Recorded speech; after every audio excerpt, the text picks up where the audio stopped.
بسم اللہ الرحمن الرحیم۔ ایاک نعبد و ایاک نستعین، اللہ تیری عبادت کرتے ہیں اور تیرے سے مدد مانگتے ہیں۔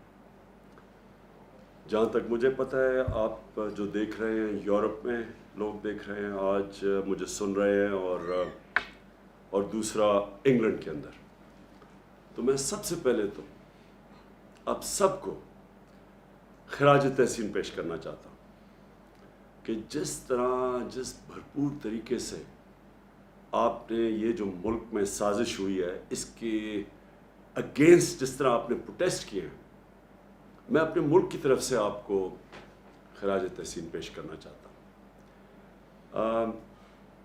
بریفلی آپ کو سب کو پتہ ہوا کہ آپ تک تو پتہ چل ہی گیا ہوگا کہ ایک فیصلہ ہوا باہر کے ملک نے، امریکہ نے، وہاں فیصلہ ہوا کہ جی ان کو ایک عادت نہیں ہے پاکستان میں ایک حکومت جو کہ انڈیپینڈنٹ فیصلے کرے، جو اینٹی امریکن نہیں۔ میں کبھی بھی اینٹی امریکن نہیں رہا، میں کبھی اینٹی یورپ انگلینڈ کبھی بھی کسی ایک ملک کے خلاف تو صرف ایک بڑا کمزور اور تنگ نظر ذہنی ایک قوم کے خلاف ہو سکتا ہے۔ قوم میں اچھے برے ہوتے ہیں، قوم کی اچھی پالیسیز ہوتی ہیں، بری پالیسیز ہوتی ہیں۔ میری ڈونلڈ ٹرمپ سے اور اس کی ایڈمنسٹریشن سے بڑے اچھے تعلقات تھے، لیکن یہ ہوا کہ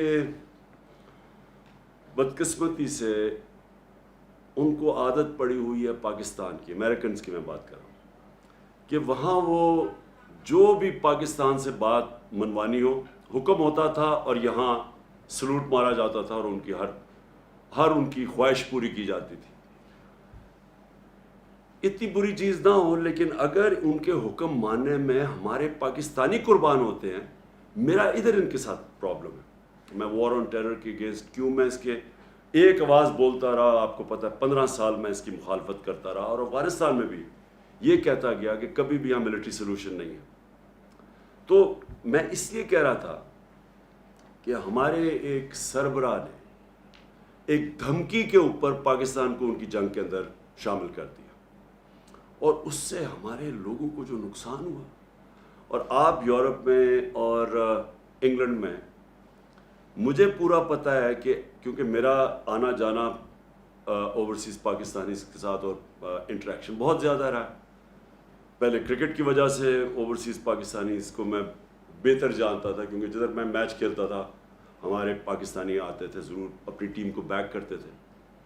اور اس کے بعد شوکت خانم کینسر ہاسپٹل بننا ہی نہیں تھا اگر آپ اوورسیز پاکستانیز میری مدد نہ کرتے، اور اس کے لیے مجھے پھر جدھر بھی پاکستانی کمیونٹیز تھی ان سے میرا انٹریکشن ہوا۔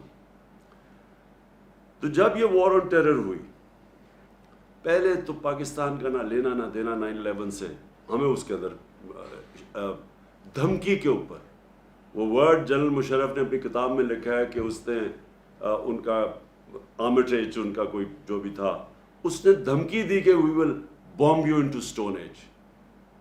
پریشر نہیں لے سکا، ایک دھمکی میں ملک کو شامل کروا دیا اس جنگ میں، اور پھر ہم گرتے ہی گئے، ڈیمانڈز ان کی بڑھتی گئی۔ پہلے تو کہا تھا لوجسٹکل سپورٹ دینی ہے، پھر ہم نے پوری اپنی ان کے کہنے پہ فوج بھجوا دی قبائلی علاقے میں، اور اس کے بعد جو پھر پاکستان میں ہوا، آپ یاد رکھیں قبائلی علاقے سے ساری افغان جہاد لڑی گئی تھی۔ جب ہم نے ان کی پہلے مدد کی تھی سوویت یونین کے اگینسٹ، تو ساری جہاد قبائلی علاقے سے لڑی گئی تھی۔ تو قبائلی علاقے کے لوگوں کو ہم نے کہا تھا کہ جہاد بہت اچھی چیز ہے، جب ایک ہمارے ہمسائے ملک میں فورن آکوپیشن ہوئی تو اس کے خلاف لڑنا جہاد ہے۔ اب جب امریکن وہاں پہنچ گئے تو اب ہم انہی لوگوں کو کہہ رہے ہیں کہ ان کے خلاف جہاد تھی، سوویٹس کے خلاف اب دہشت گردی ہے۔ اس کا نتیجہ کیا ہوا؟ کیا وہ روبوٹس تو نہیں تھے؟ ان کو ہم نے پہلے جہاد کے لیے تیار کیا، اور اب ہم کہہ رہے ہیں کہ یہ ٹیررزم ہے، وہ ہمارے خلاف ہو گئے۔ اور پاکستان نے سب سے بھاری قیمت ادا کی امریکہ کی وار آن ٹیرر میں شرکت کرنے کی۔ باقی نیٹو الائز بھی تھے، کسی کوئی یعنی سارے نیٹو الائز اور امریکنز جتنے فوجی اس کے اندر مارے گئے وار آن ٹیرر میں افغانستان اور افغانستان میں، ان ساروں کو سب کو اکٹھا بھی کر لو تو اسے 3 گنا زیادہ پاکستانی فوجی مارے گئے، ہمارے فوجی شہید ہوئے، اور 80,000 پاکستانی جانیں گئی، ملک تباہ ہو گیا۔ تو میرا سارا کنٹینشن یہ تھی کہ ہماری فورن پالیسی ہونی چاہیے پاکستانیوں کے لیے، ہماری بہتری کے لیے. ہمیں اپنے ملک کو قربان نہیں کرنا چاہیے کسی اور کی فورن پالیسی آبجیکٹیوز کے لیے. یہاں پرابلم شروع ہو گیا. تو اب پھر چائنا کے اوپر بھی ہم چاہتے، ہمارا نیبر ہے، ہمارے اچھے تعلقات ہیں، ہم چاہتے تھے کہ آگے رائزنگ پاور ہے، ہمارا انٹرسٹ ہے کہ ہمارے ان سے اچھے تعلقات ہوں. ادھر بھی پرابلم آیا.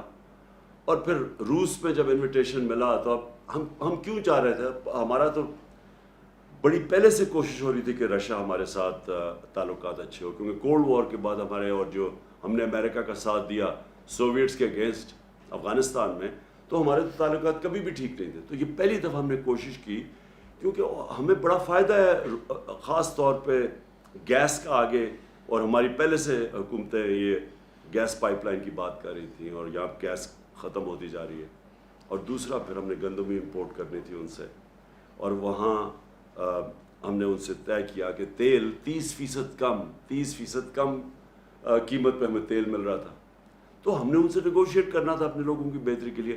ہندوستان نے نیگوشیٹ کیا اور سستا تیل منگوا رہا ہے روس سے، جبکہ ہندوستان کی اسٹریٹجک الائنس ہے امریکہ کے ساتھ. تو اس کے اوپر وہ ناراض ہو گئے.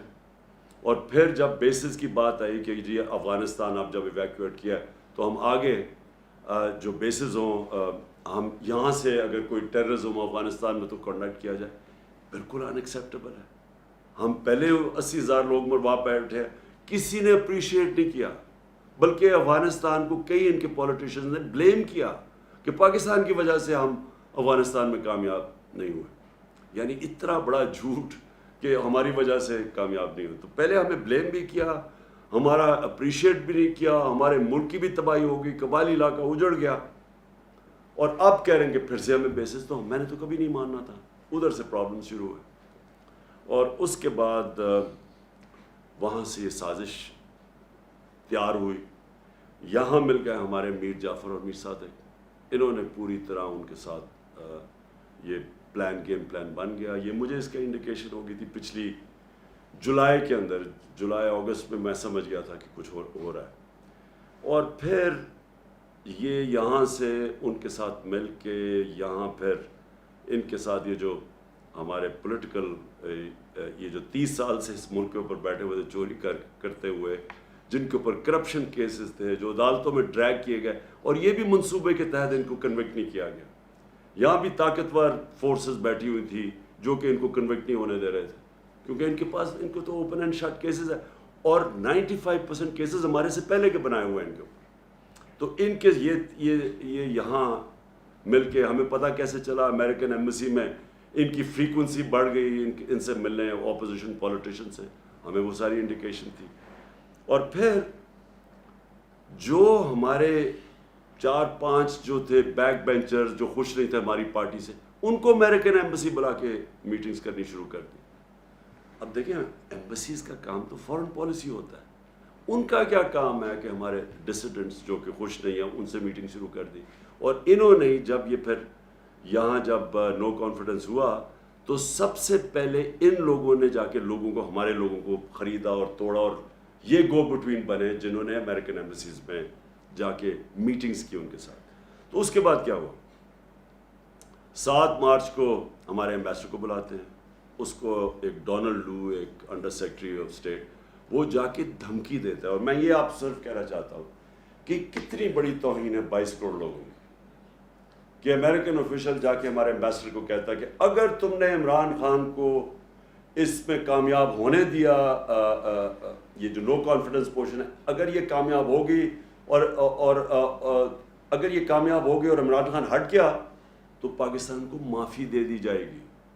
کس چیز کی معافی ابھی نہیں پتا، کیا ہم نے جرم کیا ہے اس کا نہیں پتا، لیکن معافی دے دی جائے گی. لیکن اگر عمران خان بچ گیا تو پاکستان کے لیے کانسیکوینسز ہوں گے. ڈائریکٹ نام لے کے ہمارے ایمبیسڈر کو کہہ رہا ہے. اور یہ سوچ لیں کہ وہ فورن آفس میں ہے، میں ہوں پرائم منسٹر، تو یہ کس کو دھمکی دے رہا تھا وہ. اور اگلے دن جس کو بھی دھمکی دی، اگلے دن نو کانفیڈنس موشن ٹیبل ہو جاتی ہے پارلیمنٹ میں. اور اس کے بعد یہ سارے ہمارے لوگ بھی یہ جو لوٹے ہیں یہ جا کے بکنا شروع ہو جاتے ہیں سندھ ہاؤس میں، اور ہمارے الائز بھی ایک دم پیچھے ہٹ جاتے ہیں. تو تو پوری سازش کی گئی اور اس سازش کو کامیاب کروایا گیا یہاں سے. ہمارے میر جعفر اور میر صادق ملے ہوئے تھے سازش میں, اور اس کے بعد گورنمنٹ جب گری, اور وہ سب کو پتہ ہے اس کے بعد کیا ہوا. 12 بجے عدالتیں کھلیں اور وہ جو سارا ہاتھ باندھ کے ہمیں بالکل آئسولیٹ کر کے تو یہ گورنمنٹ ہٹائی گئی. لیکن جو اصل سازش, اس سے بھی بڑی سازش ہے, وہ یہ ہے کہ چلیں اگر ہٹائی دینا تھا گورنمنٹ کو تو چلیں کوئی ایسے لوگ لے آتے جن میں شاید کوئی اہلیت ہمارے سے زیادہ اہلیت ہوتی, کوئی ان کے پاس کوئی گیم پلان ہوتا. پاکستان کا کرپٹ ترین مافیا کو ہمارے ملک کے اوپر مسلط کر دیا. شہباز شریف کے اوپر اور ان کی فیملی پہ 40 ارب روپے کے انڈر ٹرائل کیسز ہیں, انکوائری سٹیج پہ کیسز ہیں, اور نواز شریف اور اس کی بیٹی کنوکٹ ہو چکے ہیں. اس خاندان کو اوپر لا کے ملک پہ بٹھانا. باپ جو ہے شہباز شریف وہ بھی ضمانت پہ, بیٹا جو اس کا ہے حمزہ شریف جو ہر چھوٹے چھوٹے پیسے پکڑتا تھا, جو ان کے اوپر اوپن اینڈ شٹ کیس ہے. 16 ارب کا جو ایف آئی اے کا کیس ہے وہ اتنا سیدھا کیس ہے کہ نوکروں کے نام پہ پیسے لیے انہوں نے اور اس کے بعد فیملی ممبرز پہ ڈسٹریبیوٹ ہو گئے. نیب کے اندر کیس, ٹی ٹی کا کیس کیا ہے کہ یہاں سے پیسے پکڑتے تھے, اس کے بعد ہنڈی حوالے سے ملک سے باہر بھجواتے تھے, اور پھر فیک نام کے اوپر ریمیٹنسز دکھا کے پاکستان میں پیسہ لے کے آتے تھے. تو یہ کیسز جن کے پڑے ہوں, اور آپ یورپ میں اور انگلینڈ میں جو دیکھ رہے ہیں, مجھے آپ بتائیں کہ کسی بھی الیکشن میں اجازت دی جائے گی اس طرح کے لوگوں کو الیکشن لڑنے کی؟ تو ہمارے ملک میں, اپنے ملک میں ان کے کیا مورالٹی ہے اور ایکسپیکٹیشنز ہیں پبلک ریپرزینٹیٹیو سے. ہمارے ملک میں پرائم منسٹر مسلط کر دیا ایک کرپٹ ترین آدمی, اور اس کے ساتھ سارا ایک کرپٹ ترین ٹولہ جو انٹیریئر منسٹر ہے. امیجن کرو جس کے نیچے انٹیریئر منسٹری ہے, ان کا اپنا وزیر نون لیگ کا کہتا ہے اس نے 18 قتل کیے ہوئے. ان لوگوں کو ہمارے اوپر بٹھایا. میں سمجھتا ہوں کہ یہ اس سے بھی بڑی سازش ہے. آپ نے اگر ملک کو تباہ کرنا ہے تو چوروں کو ملک کے اوپر بٹھا دیں. آپ نے ایک فیکٹری کو تباہ کرنا ہے تو ایک کرپٹ آدمی کو فیکٹری کا مینیجر بنا دیں, فیکٹری بند ہو جائے گی آپ کی. تو ملک جس کے 22 کروڑ کا ملک, اس کے اوپر ان لوگوں کو بٹھانا, میں سمجھتا ہوں کہ یہ صرف یہ نہیں کہ ہمارے خلاف سازش ہے ملک کی فیوچر کے لیے, بٹ یہ توہین بھی ہے ہماری. اور اس لیے مجھے بڑی خوشی ہوئی کہ جس طرح آپ سب نے نکل کے پروٹیسٹ کیا اور بتایا یہ ان ایکسیپٹیبل ہے. میں اس لیے آپ کو خاص طور پہ آج خراج تحسین پیش کرتا ہوں. میں اوورسیز پاکستانیز کو اس لیے ویلیو کرتا ہوں کیونکہ میں اتنی دیر اوورسیز پاکستانی رہا ہوں. میں اپنے 18-20 سال کرکٹ کھیلتا تھا تو باہر ہی ہوتا تھا پاکستان کے, اور میری انٹریکشن, اور میں اپنے ایک یعنی میں پاکستانی بھی تھا اور اوورسیز پاکستانی بھی تھا. دیکھیں جو اوورسیز پاکستانی ہیں نا, ان کے اندر 2 بڑی امپورٹنٹ کوالٹیز ہیں. ایک اسپیشلی یورپ اور انگلینڈ کے اندر آپ نے ڈیموکریٹک سسٹمز کو فنکشن ہوتے دیکھا, آپ نے اداروں کو چلتے دیکھا. آپ سب سے زیادہ سمجھتے ہیں کہ جو پاکستان میں ہوا ہے اس سے زیادہ ظلم کسی قوم سے نہیں ہو سکتا کہ پہلے سازش کر کے ایک الیکٹڈ گورنمنٹ گراؤ, اور اچھا وہ گورنمنٹ گراؤ جس نے پاکستان جب سنبھالا تھا تو بینکرپٹ تھا. سب سے بڑا بیرونی خسارہ تھا پاکستان کا, جس کو کرنٹ اکاؤنٹ ڈیفیسٹ کہتے ہیں. کبھی پاکستان کی تاریخ میں اتنا بڑا بیرونی خسارہ نہیں ملا تھا. اور اس ملک کو جو بینکرپٹ ملک تھا, جدھر ہمارے پاس ڈالرز ہی نہیں تھے, اور یعنی میرے لیے اتنا وہ شرمندگی کا وقت تھا کہ مجھے جا کے باہر کے ملکوں سے پیسے مانگنے پڑے کیونکہ ہم بالکل بینکرپٹ تھے. ہاتھ پھیلانے پڑے اور شرم آتی تھی کہ لوگوں سے ہم پیسے مانگ رہے ہیں کیونکہ ہمارے پاس تو ریزروز ہی ختم ہو گئے تھے. ہمارے پاس تو 2 ہفتے کی امپورٹس کے لیے پیسہ ہی نہیں تھا, ہم ڈیفالٹ کرتے جا رہے تھے. تو وہ ملک ہمیں جب ملا, اور مجھے بڑا فخر ہے کہ اس کے باوجود کہ ہمارے دوسرے سال پہ کرونا نے ہٹ کیا پاکستان کو, کرونا وائرس نے, اور آپ کو سب کو پتہ ہے انگلینڈ میں, یورپ میں کیا اس کا امپیکٹ پڑا ہے. آپ یہ سمجھیں کہ یہ ہمیں باتیں کرتے ہیں اہلیت کی, کہ پاکستان وہ ملک تھا جس دنیا میں ریکگنائز ہوتا ہے کہ سب سے بہترین طریقے سے ہم نے کرونا کو مینیج کیا. ہم نے اپنی اکانومی بچائی, اپنے غریب لوگ بچائے, اور پھر لوگوں کو کرونا سے بچایا. آپ یہ سوچیں کہ ہمارے ٹوٹل 31,000 لوگ بدقسمتی سے جو کرونا کے اندر گئے. ہندوستان میں جو لیٹسٹ ان کی اب جو فگرز ریوائز فگرز آ رہی ہیں, 50 لاکھ سے اوپر لوگ ان کے مرے. 50 لاکھ سے اوپر, 50 لاکھ سے کوئی یعنی 55 لاکھ تک ان کے لوگ مرے, جو لیٹسٹ فگرز ابھی آ رہی ہیں. اسی دور, اور ان کی اکانومی 7% گرو کر رہی تھی, -7 پہ چلی گئی. ہماری اکانومی تھی 0.2% پہ, اور ہم نے جس طرح کرونا ہینڈل کیا, ہماری تیسرے سال میں 5.6% گروتھ ریٹ تھی جو IMF نے لے کے آئے. تو 0.2 سے اوپر اکانومی بھی بچی, ہم نے اپنی انڈسٹری کو بوسٹ دیا, ہماری ریکارڈ ایکسپورٹس تھی, ہماری ریکارڈ ریمیٹنسز آپ کی وجہ سے, کیونکہ ہم نے کوشش پوری کی کہ اوورسیز پاکستانیوں کو انکریج کرے کہ بینکنگ چینل سے. 31 ارب ڈالر کی پاکستان میں ریمیٹنسز آئیں, جو ریکارڈ ہے. ہمارا جو ڈیجیٹل روشن ڈیجیٹل پاکستان تھا, اس سے آپ نے اس کے ذریعے اٹریکٹ کیا ہم نے پیسے. ہماری ٹیکس کلیکشن پاکستان کی تاریخ کی ریکارڈ تھی. ہماری جو 5 فصلیں تھیں, اور خاص طور پہ جو 4 بڑی فصلیں, اس میں پاکستان کی تاریخ میں ریکارڈ پروڈکشن ہوئی, سب سے زیادہ پیداوار ہوئی, کیونکہ ہم نے کسانوں کی مدد کی, ان کو ٹھیک ٹائم میں پیسے دیے, ان کو صحیح قیمت لگائی اپنی فصلوں کی. کبھی اتنا پیسہ ہمارے کسانوں کے پاس نہیں گیا, جو 60% پاکستان ہے. اور ہماری جو انڈسٹری جو کارپوریٹ پروفٹس تھے وہ ریکارڈ ہوئے. یعنی ملک کو تب انہوں نے ہماری گورنمنٹ گرائی جب اصل میں ملک سارا IMF کہہ رہا ہے سسٹینیبل گروتھ کے اوپر چلا گیا تھا. یہ بھی سازش تھی. ان کو خطرہ تھا کہ اگر اور جس طرح ہمارے سارے پلانز آگے جا رہے تھے, فیوچر لانگ ٹرم پلاننگ, ان کو ڈر یہ تھا کہ اب اس کے بعد سارے مشکل وقت سے تو ہم نکل چکے تھے, تب انہوں نے گورنمنٹ گرائی. اب میں آپ کو جو سازش کا بریف طریقہ بتاؤں کہ یہ جب باہر سے سازش کرتے ہیں, یہ کرتے کیا.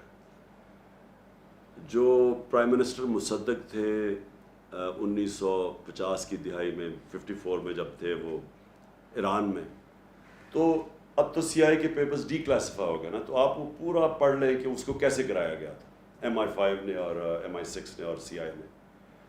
طریقہ کیا تھا, اور اس کا کیا مسئلہ تھا کہ وہ چاہتا تھا کہ ایران کے تیل سے ایرانیوں کو فائدہ ہو. وہ ان کی جو برطانیہ کے امریکنوں کی کمپنیاں تھیں, وہ زیادہ پیسے وہ لے کے جا رہی تھی, وہ چاہتا تھا ایران کو فائدہ ہو. اس کی وجہ سے انہوں نے اس کی گورنمنٹ گرائی. اور کیسے گرائی؟ سب سے پہلے میڈیا پہ پیسہ خرچ کیا, اس کو برا بھلا اس کے خلاف کیمپین کی گئی. میں آج پوچھتا ہوں میڈیا سے, اپنے میڈیا سے, ذرا آپ بھی پوچھا کریں کہ کدھر گئی مہنگائی. اب تو مہنگائی ہمارے دور سے اب تو ریکارڈ مہنگائی پہنچ گئی ہے. بجلی کی قیمتیں بڑھا دی ہیں انہوں نے, گھی ریکارڈ قیمت پہ, ہر چیز کی قیمت بڑھ گئی ہے. اب کیوں نہیں مائک پکڑ کے لوگوں کے پاس جا رہے ہیں جی کہ بتائیں جی کیا حالات ہیں اپنے؟ اب کیوں نہیں پوچھتے؟ ہمارے تھوڑا سا اتنا سا قیمت بڑھتی تھی, جا کے مائک پکڑ کے لوگوں سے کہتے تھے جی دیکھیں گورنمنٹ نے تباہ کر دیا, کدھر ہے نیا پاکستان. پیسہ چلا تھا اس کے اوپر, یہ پیسہ چلایا تھا ہماری گورنمنٹ کو ڈیگریڈ کرنے کے لیے. اور بالکل یہ مصدق سے انہوں نے کیا.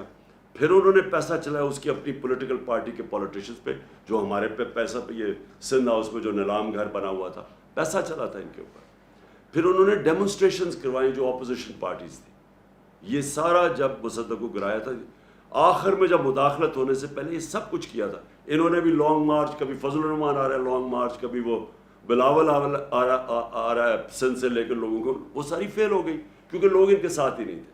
آخر میں انہوں نے ہمارے پاس یہ جو کیا. اور میں جو آپ سے اوورسیز پاکستانی آپ سے جو میں نے امید لگائی ہے وہ یہ کہ آپ نے اپنے پولیٹیشنز کو, کیونکہ اگر کسی کو بھی وہاں انہوں نے پتہ نہیں چلنے چاہیے پاکستان کی جو نیوز ہے, باہر نکلنے نہیں دی کہ یہ ہوا کیا پاکستان سے. وہاں باہر بتایا جی عمران خان بڑا انپاپولر ہو گیا تھا, دیکھیں جی اس کو گرا دیا. انہوں نے کوئی یہ نہیں بتا رہا کہ ہمارے پاس وہ جو میں نے اس کو ڈی کلاسیفائی کر کے وہ جو ڈاکیومنٹ ہے جو سائبر ہے, جو مراسلہ ہے, جو ہمارے ایمبیسڈر نے بھیجا, جو 2 دفعہ نیشنل سیکورٹی کونسل کے سامنے پریزنٹ ہوا, جس کے اندر واضح یہ ساری چیزیں ایمبیسڈر نے خود کنفرم کیا کہ کہ کس طرح کی دھمکی دی گئی تھی، اور پتہ تھا ان کو کہ نو کانفیڈنس موشن آ رہی ہے، اور ان کو اور اس کے اوپر دھمکی دے کے اس کو کامیاب کرنا ہے. تو اب تو کلیئر ہو گیا سب کچھ. اب تو ان کو بھی ماننا پڑا کہ جناب وہ سارا کچھ اوتھینٹک ہے. لیکن باہر نہیں پتا، آپ کے یورپ میں نہیں پتا، انگلینڈ میں نہیں پتا، انہوں نے سپریس کیا ہوا ہے. وہ بھی ان کی بھی میڈیا ان کی اسٹیٹ پالیسیز کے ساتھ رہتی ہیں، اور انہوں نے کہا ہوگا کہ یہ بھی ہمارے نیشنل انٹرسٹ میں. لیکن آپ کو کم از کم یہ پوچھنا چاہیے اپنے پولیٹیشین سے، لوگوں کو لکھنا چاہیے، لیٹر لکھنا چاہیے کہ یہ جو ہوا ہے یہ کیا یہ آپ الاؤ کریں گے اپنے ملک میں؟ کیا ہندوستان میں آپ کریں گے؟ یہ ایک 22 کروڑ لوگوں کے ملک میں یہ جو انہوں نے کیا ہے، کم از کم آپ کو letter to the editors campaign, اب تو سوشل میڈیا کیمپین آپ کر سکتے ہیں. آپ پلیز اس کے اندر ضرور شرکت کریں، کیونکہ وہاں آپ کی آواز اثر کرتی ہے، لوگوں کو افیکٹ کرتی ہے. لوگوں کو پتہ ہے جب ایک آپ پوری کیمپین چلاتے ہیں، اور میں کہہ رہا ہوں سوشل میڈیا پہ کیمپین چلائیں، لیکن آواز ضرور اپارٹ فرام پروٹیسٹ جو آپ نے کیے یہ ضرور کریں. دوسری چیز ہم نے تو یہ ایکسیپٹ کبھی نہیں کرنا. میں نے ابھی جلسے کر رہا ہوں، لیکن میں انشاءاللہ 20 تاریخ کے بعد کال دوں گا اسلام آباد کی، اور میں یہ میری 26 سال کی پبلک ڈیلنگ کے اندر یہ میرا تجربہ ہے کہ کبھی پاکستان کی تاریخ میں اتنی بڑی پبلک نہیں نکلے گی جو انشاءاللہ اسلام آباد پہنچے گی. اور میں نے کبھی پبلک میں اتنا شعور اور بیداری نہیں دیکھی جو آج پاکستانی قوم میں ہے. میں نے کبھی پاکستانی قوم کو اتنا متحد نہیں دیکھا.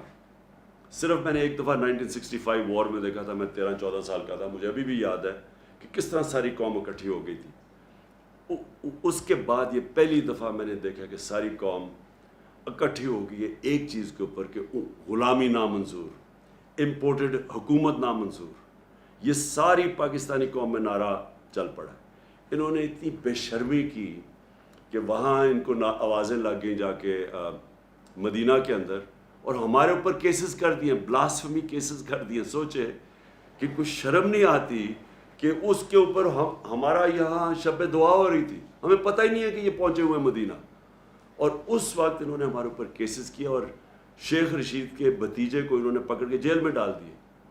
یہ ہے وہ حکومت جو لے کے آئے ہیں، کرمنلز کی حکومت ہے. انہوں نے ساری زندگی یہ کیے، جھوٹے کیسز مخالفین کے خلاف، ڈرانا دھمکانا، اور جو نہ ڈرے اس کو خرید لاؤ، یا خریدو، اور یا پھر تو انہوں نے وہ جو کیسز کیے. میری ایک کنٹینشن ہے کہ دنیا کے کسی حصے میں جدھر پاکستانی ہے یہ حکومت کے لوگ چلیں، ان کو 2 نعرے لگیں گے ہر جگہ، غدار اور چور، کہیں بھی یہ چلے جائیں، کیونکہ اس وقت قوم میں کنسنسس ہو چکا ہے اس چیز کا. اور اس لیے میں نے صرف میں لوگوں کو ایک پرامن احتجاج ہوگا ہمارا اسلام آباد میں. ہم کبھی نہیں چاہتے کہ کسی قسم کا انتشار ہو، بلکہ ہم فیملیز کو بھی بلا رہے ہیں. ہم چاہ رہے ہیں سب اس پہ شرکت کریں اس احتجاج میں، اور صرف لوگوں کے سامنے، قوم کے سامنے، انٹرنیشنل میڈیا کے سامنے، اور یہ جو غدار ہیں ان کے سامنے اور اداروں کے سامنے پبلک کا ان کو پتہ چلے کہ یہ قوم کھڑی کدھر ہے، تاکہ ان کو پبلک کا زور پتہ چلے کہ اس وقت قوم کدھر کھڑی. جو میرا پاکستان کی ساری زندگی کا تجربہ وہ یہ کہ ہماری جو اشرفیہ ہے، ہماری جو رولنگ ایلیٹ ہے، وہ بدقسمتی سے کرپٹ بھی ہے، سافٹ بھی ہے، غلام بھی ہے. وہ سمجھتے ہیں کہ جناب امریکہ کے بغیر ہم گزارا نہیں کر سکتے. ہم نے تو کبھی نہیں کہا کہ امریکہ کے خلاف ہو، ہم نے تو کبھی اینٹی امریکن بات نہیں کی، لیکن ہم نے یہ کہا ہے کہ غلامی نامنظور. ہم دوستی کرنا چاہتے ہیں، غلامی نہیں کرنا چاہتے. اور یہ ساری قوم کی آواز ہے آج، کیونکہ قوم ہماری مضبوط ہے. جب بھی آپ پاکستانی قوم کو ٹیسٹ کریں گے، زلزلہ آیا میں نے خود دیکھا، سارے لوگوں نے شرکت کی. جب سیلاب آیا تھا وہ اتنا بڑا پاکستان میں تباہی مچی تھی اس کی، ہر پاکستانی نے مدد کی تھی، باہر بیٹھے اندر بیٹھے. یعنی ہمیں جب آزمایا جاتا ہے قوم کھڑی ہو جاتی ہے. اوپر ہمارے بدقسمتی سے چیری بلاسم بوٹ پالش بیٹھے ہوئے ہیں جن میں نہ کوئی خودداری ہے، پیسے کی بدھ کی پوجا کرنے والے ہیں، پیسے ان کے باہر پڑے ہوئے ہیں، چوری کر کے پیسہ باہر. آج ان کے جو بھی لنڈن جانتا ہے سب سے مہنگے علاقے میں شریف خاندان کے گھر ہیں. ایک ایویڈنس نہیں دے سکتے کہ پیسہ کدھر سے آیا. اس لیے بیٹے باہر بھاگ گئے کیونکہ بیٹوں سے جب پوچھنا تھا کہ بتائیں یہ آپ ایک بیٹا 9 ارب کے گھر میں رہتا ہے اور دوسرا اربوں روپے کی جو پراپرٹیز ان کی اور جو بے فیئر کی ہے، بتا ہی نہیں سکتے کہ کدھر سے پیسہ ہے، کیونکہ چوری کا پیسہ ہے۔ آج تک پوچھتے رہے ان سے کہ وہ پینما پیپرز کے انکشاف کے بعد کہ بتائیں مریم کے نام پہ یہ 4 بڑے بڑے محلات ہیں آپ کے مے فیئر میں، پیسہ کدھر سے آیا؟ ایک پیپر نہیں یہ بتا سکے پیسہ کدھر سے آیا، نہ یہ بتا سکتے ہیں کیونکہ چوری کا پیسہ ہے۔ اس لیے یہ جو لوگ باہر بیٹھے ہوئے ہیں یہ کبھی بھی اس ملک کے لیے سٹینڈ نہیں لے سکتے۔ ان کو پتہ ہے کہ کبھی بھی منی لانڈرنگ پہ ان کو پکڑ سکتے ہیں۔ جس طرح روس کے جو اولیگارکس ہیں، جو بڑے بزنس مین ہیں، ان کو آپ مغرب کے اندر ان کی پراپرٹیز ضبط کر رہے ہیں، ان کو پکڑ رہے ہیں، اسی طرح جب بھی وہ چاہے ان چوروں کو پکڑ سکتے ہیں۔ اس لیے کنٹرولبل ہے، یہ کبھی ملک کے لیے سٹینڈ نہیں لیں گے، اور اس لیے بھی یہ موومنٹ کا کامیاب ہونا بہت ضروری ہے۔ تو میں آخر میں آپ سب کو جو پیغام دینا چاہتا ہوں وہ یہ کہ آپ نے اسی طرح مظاہرے کرنے ہیں، آپ نے جو آپ کے علاقوں میں پبلک ریپریزنٹیٹیوز ہیں ان کو آپ نے ضرور خط لکھنا ہے، پٹیشن کرنی ہے، سوشل میڈیا کیمپین کرنی ہے، اور پھر آپ نے جو ہمارا وہ ہے جو ہمارا اکاؤنٹ ہے نامنظور.com، جو ہماری ویب سائٹ آئی، اس کے اوپر آپ نے سب نے اس پہ کنٹریبیوٹ کرنا ہے، کیونکہ ہم اب پوری کیمپین چلائیں گے اپنی سارے پاکستان میں، اور اس کیمپین کے لیے ہمیں اوورسیز پاکستانیز کی بڑی ہیلپ چاہیے ہوتی ہے، کیونکہ آپ کی کنٹریبیوشن، تھوڑی سی کنٹریبیوشن یہاں ہمیں بڑا فائدہ پہنچاتی ہے۔